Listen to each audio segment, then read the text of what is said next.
Hey all, in this video I covered the 4-step framework to cover the housing market.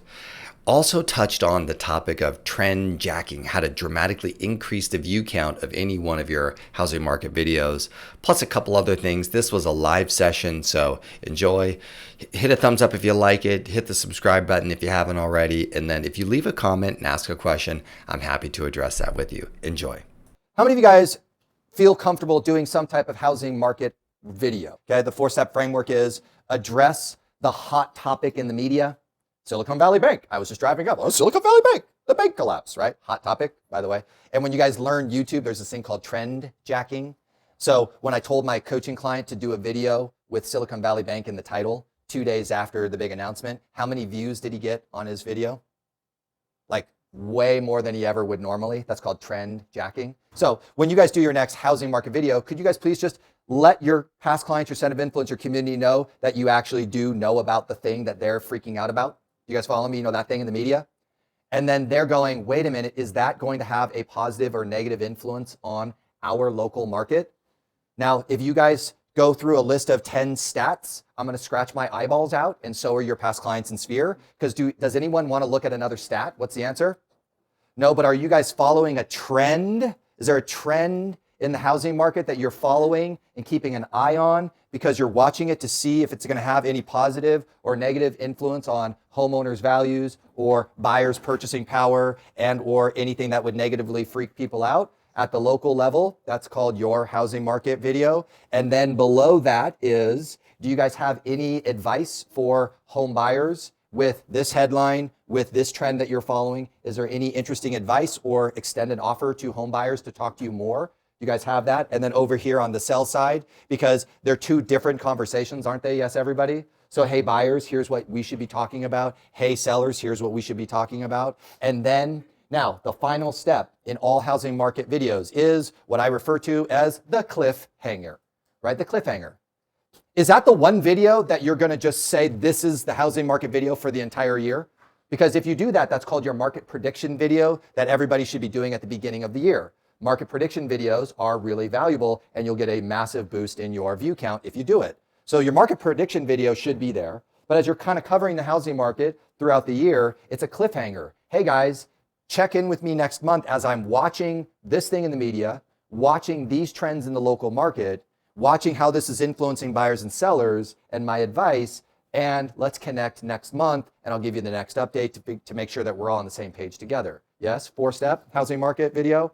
And then, oh, by the way, there's this thing called email. Not sure if you guys ever heard of it. And you just send an email out and it's really nice. There's this thing called YouTube and it's weird. A lot of people are on it and it's strange. Well, it's funny. And I will tell you guys, I was not on YouTube until like 2020. And when I first heard some agent was generating, his name's Ken Posick, and he did this interview on Lab Coat Agents and he said, I'm getting a lead a day from my YouTube channel. And I was like, what? And I was like, I don't even go on YouTube. And I was like, what is that? And then I looked into it and I was like, oh my gosh, YouTube is amazing. And by the way, is everybody watching YouTube on their TV at home these days? Or at least your kids are? It's kind of strange, isn't it? And then, I don't know, now I'm like obsessed. I watch YouTube videos all the time, meaning like intelligent commentary on the world, not stupid stuff, right? Like I don't watch cat videos. I watch the latest economic updates from the smartest people on the planet and they give that to me for free? That is amazing. Do you guys follow me? It is by far the greatest educational resource that exists on the planet at the moment. And oh, by the way, Google, it does own that. You go into Google and you can select, there's only one platform where you can select a neighborhood, a city name, or a geographic territory name and a zip code. And that's in your Google Advertising Council. You can do that. And oh, by the way, you can select homeowners. You can select homeowners? Yes. Oh, by the way, there's another button that says moving soon. You can select that? Yes. Oh my gosh. Then you could also select purchasing a home soon. You can also select a renter. That's kind of cool. But I could select all of those things in my Google Advertising Council? Yes. And then you can select your YouTube video. And you can say, hey Google, put this YouTube video in front of those people. And guess what the average cost is per view? This is so interesting. Average cost per view, 3 cents. So I selected Park City. I selected homeowners. I selected renters, and then I said, put this David Lawson housing market update video. And I said, could you please put that what's called in stream, right? And it's a skippable in stream. You guys see that where you can hit skip? And oh, by the way, if they hit skip, guess what? You didn't even pay. What? And so when you look at your thing, it says, you got 3,000 people who watched 5 to 10 seconds of your video and you didn't pay for it. That's pretty good. And then the people that did watch it means that they watched more than 15 seconds of you talking about the housing market in your local market. And it cost you 3 cents for that. And on average, when I get my clients to do this, on average, they watch 2 minutes of you talking about the housing market for 3 cents. I don't know. That's pretty good. You guys follow me? What's 3 cents times $100? 3,000? Is that right? I'm not a math guy. So how many of you guys would be willing to spend $100 to get 3,000 people to watch up to a minute of you talking about the housing market, and you selected homeowners in a geographic territory? Is that kind of a good advertising strategy? When we were dealing with, the interest rates doubled, right? In, June, May through whatever, April, May, June of 2022, interest rate doubled and everyone was freaking out. Were we going to see a massive crash? And by the way, trend jacking, if you did any video with the word crash in it from that 6-month window, you got 1,000 views extra bonus, right? Which was kind of fun, right? But we were all freaking out. And what was the one trend that we all kind of needed to follow to know if whether or not the whole world was going to fall apart in real estate? What's the one trend? Inventory. Was inventory going to rise? That was the big trend, right?